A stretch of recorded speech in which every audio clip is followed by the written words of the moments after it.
I'm Cheryl Waters. You've got it tuned to the Midday Show on KEXP, where the music matters. You can find us at 90.3 FM in Seattle, streaming live at KEXP.org. Very excited to have FKL live in studio. It's your first visit to the KEXP studios. It is. Thanks for having us. It is so wonderful to have you here. I have so much I want to talk to you about. This has been a long time in coming and a long history of making music and with KEXP. We'll chat about that a bit, but you've got a brand new record called Out of Tune. Why don't you start us off with a couple songs? Great.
So nice. FKL live here in the KEXP studios, a brand new album called Out of Tune, and it is really so wonderful to hear you performing these songs in studio. Thank you. Thank you so much for having me.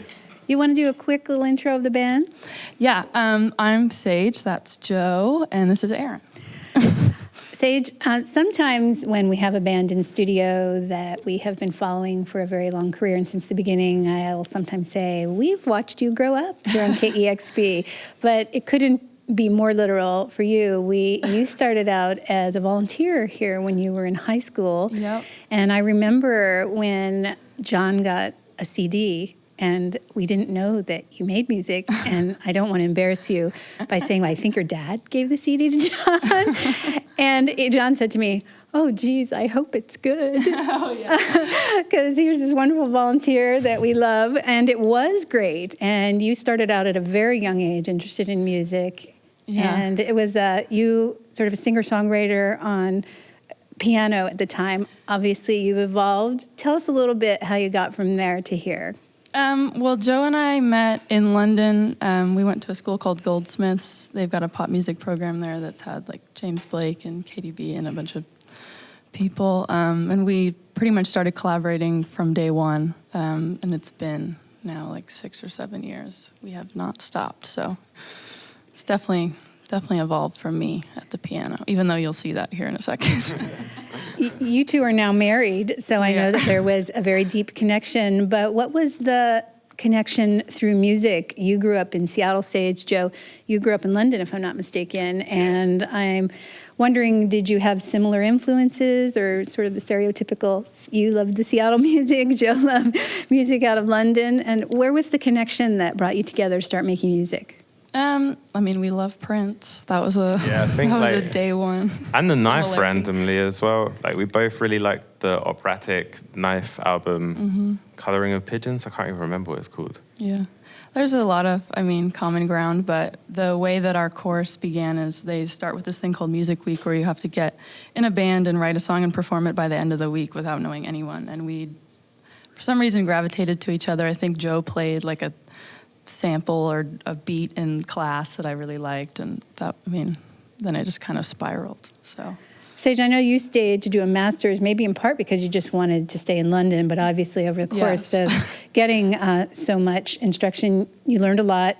What's it like to go through, a program like that, and how does it, make your sound grow, evolve? Yeah, it was amazing. I had been so used to doing music kind of on the side after school when there's time, and this program was very much your music is obviously your work, your schoolwork, but there's so many different types of people in the course that bring a totally different perspective or influence, and to perform in front of each other and get that feedback from your peers and your people that are trying to do the same thing as you. There's a good kind of competitiveness. I don't know if you felt the same, Joe, but I thought it was really rewarding and kind of... I felt super competitive. Yeah. Joking. Well, since you mentioned that, it sounds like you totally immersed yourself into the London music scene. And is that a tight-knit community? What was it like, making music and meeting people and being a part of that community? I think it's actually like, if anything, really open. People just really appreciate hearing something new and just allowing something to breathe. People want to build you up, and it's quite a nice place to be. There's just so many scenes under this small city. There's everything from dubstep to jazz to do you know what I mean? There's grime. There's so many things. Everyone's open to everything. People are really celebratory, I think, of a scene. And when something like that is cultivated there, it really takes off. So that was exciting to be a part of, because even though London is a massive city, every kind of borough has their own sound and their own venues that host the same people that have just been doing it for so long and making it what it is. So it was really amazing. It sounds like you met a lot of fun people that inspired you. Somewhere along that journey, you met Tim Goldworthy, co-founder of DFA and Mowax Records, and even his friendship with James Murphy is friendship on a song on the new record. But tell me how you all crossed paths and he helped you work on this new record. He did. I think our manager had been sending him stuff for a while of ours that he was into, and then we run a club night in London called Orphan, and we just out of the blue emailed him seeing if he would want to come DJ in a dingy South London kind of old punk club, and he was totally up for it. So that was the first time we actually met. That was a champagne-fueled 4-hour back-to-back. Although he Prince. doesn't drink, so we didn't know that. But he was super awesome, and we just connected right away. He and his wife were there until 4 a.m. So it was just kind of an instant connection. And he's based in Bristol, so we would Skype a lot and send Logic projects back and forth. Basically, is how that came together. But he introduced us to so much cool stuff that has really heavily influenced the album for sure. His knowledge of all the stuff that he's worked on is just so inspiring. To hear him talk about Anoni and just everything from LCD Sound System and Oni, his stuff talking about the Rapture, telling him how they got the Echoes album to come together was just so inspiring for us, just to kind of like look at what we're doing from another angle. You must have learned so much. Totally. You call your record Out of Tune, but I must say it is anything but out of tune. It seems very meticulously, maybe even painstakingly crafted. Tell me where that title comes from.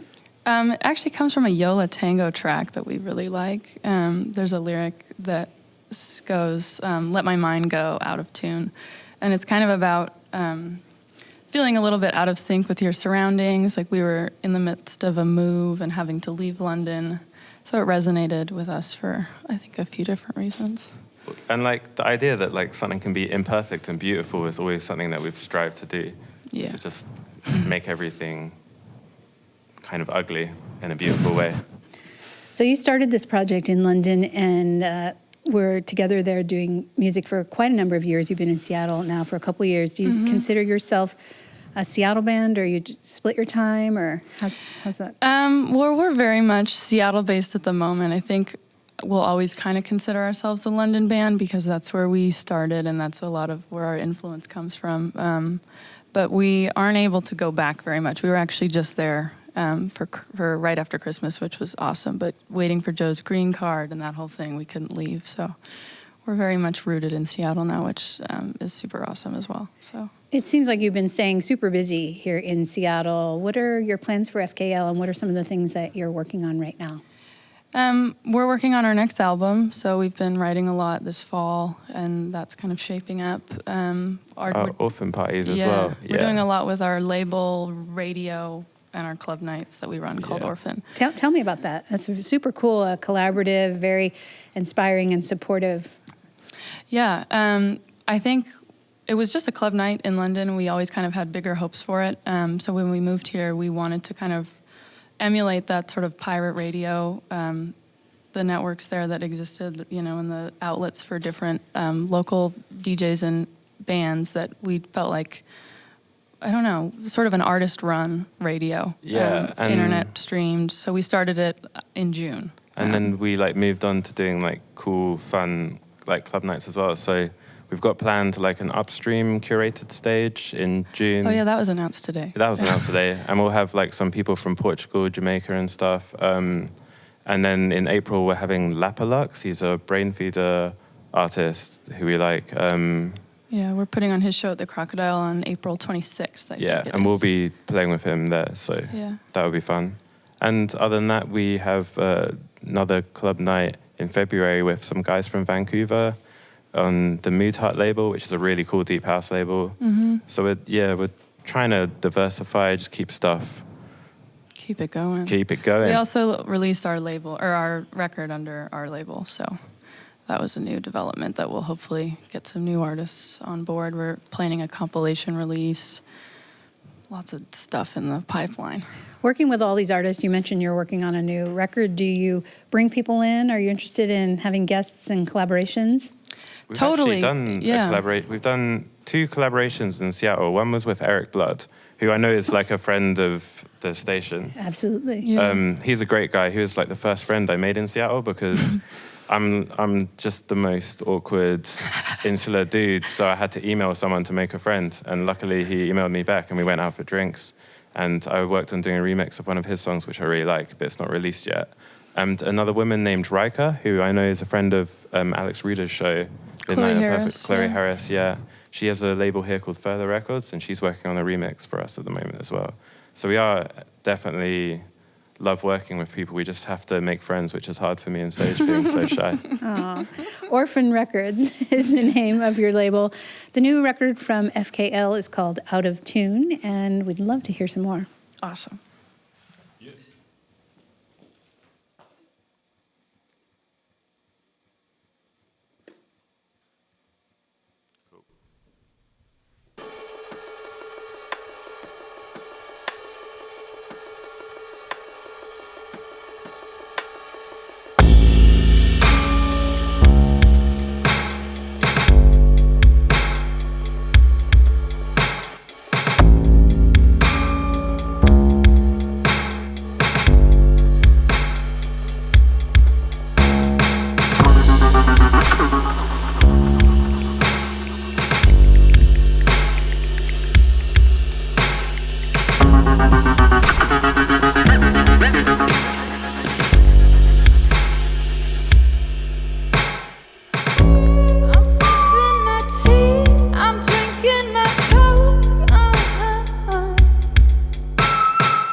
Mostly on my own, not part of the scene.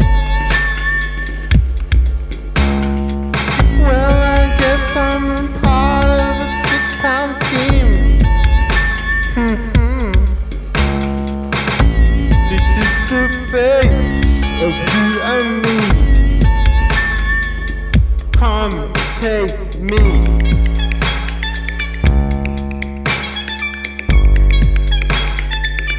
Come take me.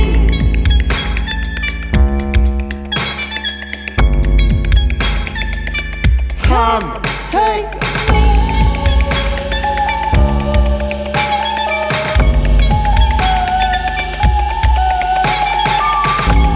I've been here for years, I'm ready to leave. Well, I guess I'm a part of a 6-pound scheme. This is the face of you and me. Come take me. Come take me. Come take me.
FKL live here in the KEXP studios. Songs from their new album, Out of Tune.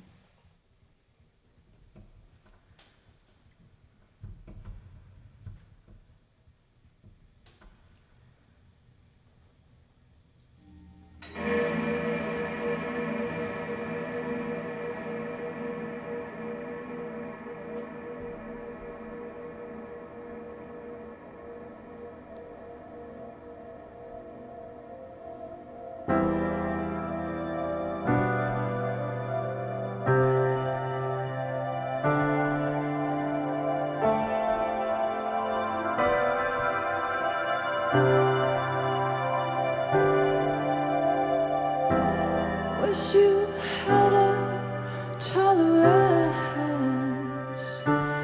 for my violence.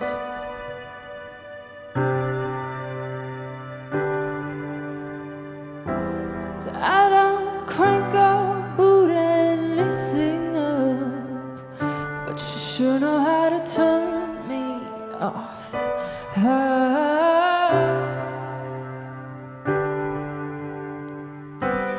You must be alive when looking down.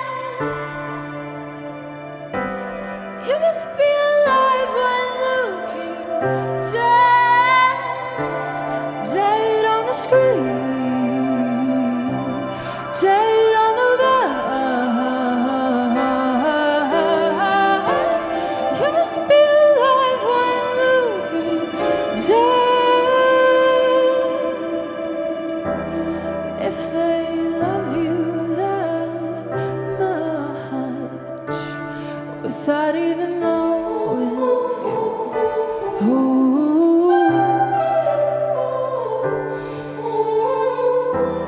they can hate you just the same. Desire is a sad display.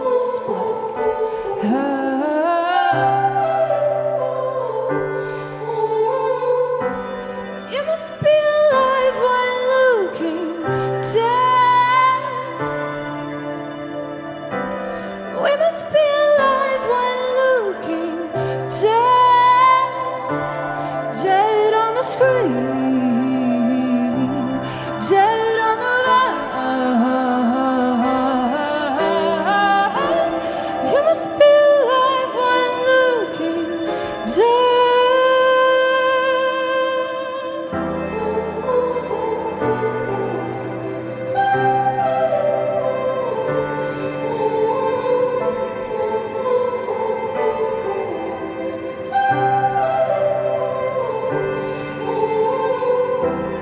When I'm violent, being pressed because it doesn't match my dress.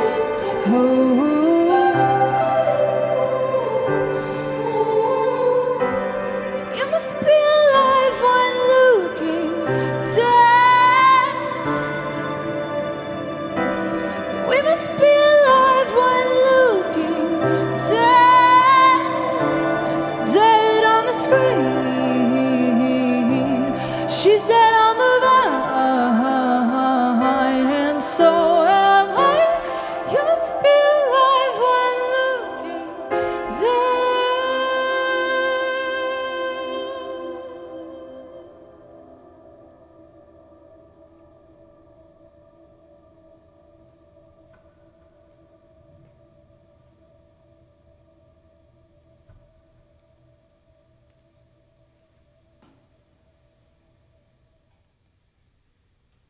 Live in the KEXP studios with FKL, that song Violence from their new album, Out of Tune. You have a beautiful video of that as thank well. you. Was that made here in Seattle? It was.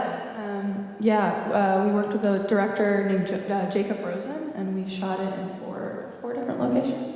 It's very, very beautiful. Oh, thank you. What a beautiful session. Thank you so much for coming in. Did I see that you have a show coming up at the Crocodile in April? Yeah, end of April. It's a ways away. Yes. Mark your calendars. Yeah, it'll be really fun.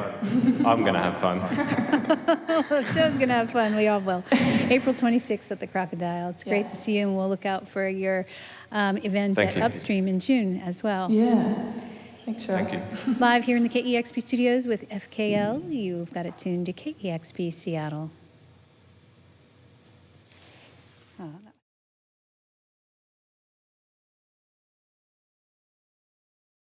Discover new music at listener-powered KEXP.org.